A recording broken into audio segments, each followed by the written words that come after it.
सभी भाई बहनों का मैं हार्दिक स्वागत करता हूं। पिछले वीडियो में मेरे प्रियो मैंने आपके सामने परमेश्वर हमारा चरवाहा है इस टॉपिक के अंतर्गत एक चरवाहे का मन किस प्रकार से होता है और परमेश्वर जो हमारा चरवाहा है उसका मन हमारे प्रति कैसा है, इस बात को हमने देखा था। आज हम लूका रचित सुसमाचार उसके 15 अध्याय से कोई भी भेड़ के दृष्टांत में से कुछ शिक्षाओं को देखने का प्रयास करेंगे। यहाँ पर बताया गया है कि किसी मनुष्य की 100 भेड़ें थी और उसमें से एक खो जाता है तो वह 99 को छोड़कर जब तक वह मिल नहीं जाती उसे ढूंढता है, और जब मिल जाती है तो चरवाहा उसे बड़े आनंद के साथ अपने गोद में उठा लेता है और अपने घर में ले आता है और अपने मित्रों और पड़ोसियों के साथ अपने आनंद को बांटता है कि यह जो भेड़ है वो खो गई थी, अब मिल गया है। और उसके साथ ही प्रभु यीशु मसीह वहां पर एक शिक्षा देते हैं कि इसी प्रकार जब पृथ्वी पर कोई व्यक्ति मन फिराता है तो स्वर्ग में परमेश्वर अपने दूतों के साथ आनंद मनाता है। तो आज एक चरवाहे का व्यवहार के बारे में मैं आपके सामने कुछ बातों को रखना चाहता हूँ कि हमारा जो परमेश्वर हमारा चरवाहा है या प्रभु यीशु मसीह जो हमारा चरवाहा है हमारे साथ किस प्रकार का व्यवहार रखता है। तो पहली बात हम देखते हैं मेरे प्रियो कि हमारा चरवाहा जो है वो हमें व्यक्तिगत रीति से जानता है। ये चरवाहा एक एक भेड़ों को अच्छी प्रकार से जानता था, तभी तो 100 में से एक भेड़ जब खो गई तो उसे पता चल जाता है कि कौन सी जो भेड़ है वो खो गई है। शायद मुझे ऐसा लगता है कि उस चरवाहे को उन सारी भेड़ों का कलर भी पता होगा और उसका हुलिया भी उसको पता होगा कि कौन सी भेड़ें हैं जो मेरी भेड़शाला से चली गई है या मेरी भेड़शाला में नहीं आई है। इसका मतलब यह है कि वो चरवाहा जो है वो अपनी एक एक भेड़ों को पहचानता था। उसी प्रकार से हमारा परमेश्वर हमें जानता है। प्रभु यीशु मसीह हम में से हर एक को व्यक्तिगत रीति से जानता है। दूसरी बात है हमारा चरवाहा हमारा हिसाब रखता है। एक सच्चा चरवाहा एक अच्छा चरवाहा वही है जो अपने भेड़ों का हिसाब रखता है। उसे पता था कि मेरी भेड़शाला में 100 भेड़ें हैं, परंतु जब मैं भेड़ों को चराकर वापस लाया हूँ तो एक भेड़ जो है वो गायब है।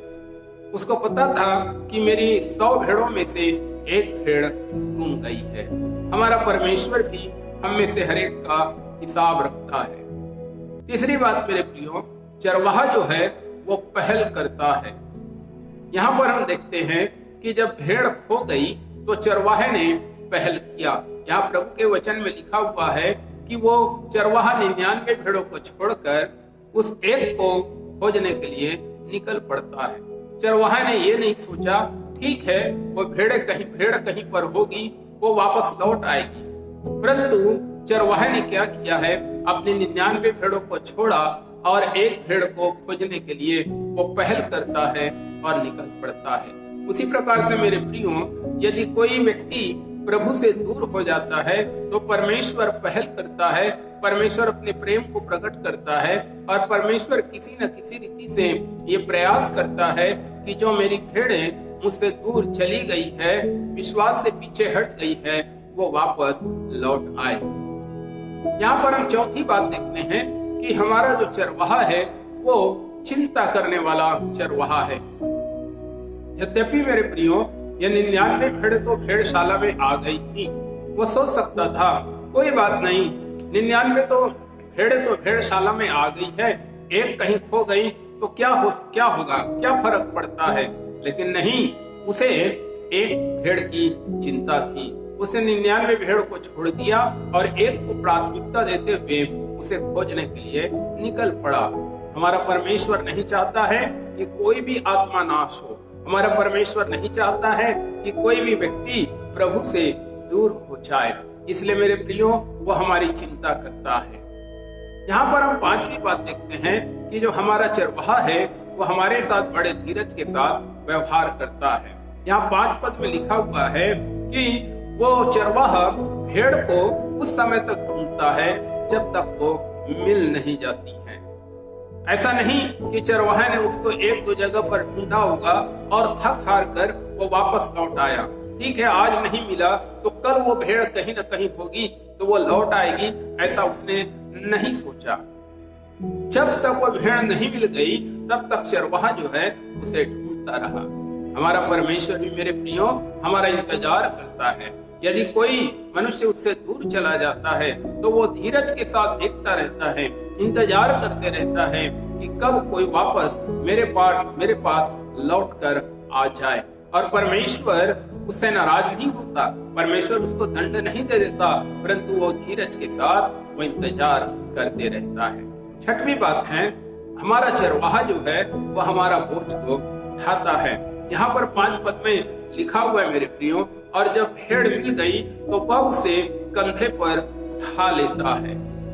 बड़े आनंद के साथ चरवाहा जो है उस भेड़ को आनंद से उठा लेता है अपने कंधे पर। क्यों? क्योंकि वो भेड़ भटक गई थी और उसने उसको खोजा और धीरज के साथ खोजा। जब तक नहीं मिल गई तब तक भेड़ को चरवाहा खोजता रहा, और जब मिल गई तो बड़े आनंद के मारे उसने अपने कांधे पर उसे उठा लिया। मेरे प्रियो, हमारा परमेश्वर उसी चरवाहे के समान है जो हमें कांधे पर उठा लेता है। वो बड़े आनंद के साथ हमें कांधे पर उठाता है। हमारे बोझ को उठाने में वो बड़ा ही आनंद महसूस करता है। अंतिम बात हम देखते हैं मेरे प्रियो, हमारा चरवाहा अपने आनंद को क्या करता है? बांटता है।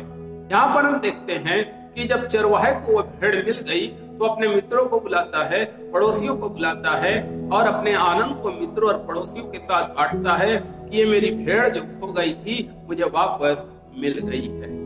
मेरे प्रिय भाई और बहनों, हमारा परमेश्वर भी जब कोई व्यक्ति उससे दूर हो जाता है लेकिन वो वापस लौट कर आता है, परमेश्वर उसे किसी न किसी रीति से धीरज के साथ मौका देता है कि वो वापस लौट कर आ जाए।